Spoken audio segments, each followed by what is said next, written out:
My wife and I have lived on our boat here for about 6 years. We love Fort Myers. We love the Fort Myers Yacht Basin. We found out in approximately December that the city had plans to divest the yacht basin to a private company.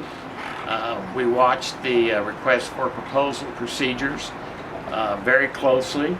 The city, in my opinion, botched the RFP. They don't even have an accounting of where the yacht basin's $3 million of annual revenues goes. Where is it being spent? And we just think that this process has been botched and it needs to be revisited.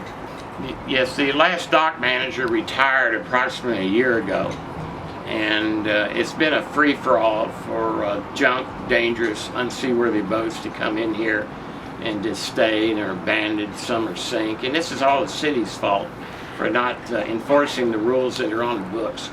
We think that it's demolition by design, the way they let this thing run down so they can makes it easier to sell to the city council that they need to divest this thing to Suntex. We just think it needs to be, the yacht basin needs to stay in the community.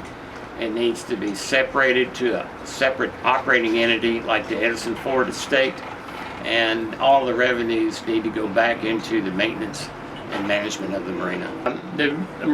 The yacht basin was originally built in 1923. We've got the original documents. The city back in 1936 got New Deal money to rebuild it for the people, for the community, not for some company getting ready to go public like Suntex. A lot of history here. Thomas Edison probably loaded and unloaded boats here. A lot of history here. It can be a world-class yacht basin.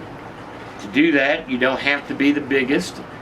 Suntex wants to add an additional 100 slips onto this place, but there is not enough parking space downtown for that.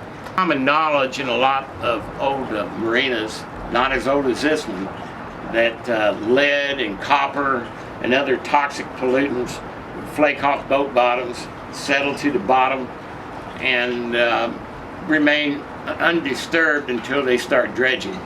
Once they start construction, these toxic pollutants will drift downstream towards Sanibel, and they could cost a lot of people's jobs, do a lot of harm to the environment, fishing, etc.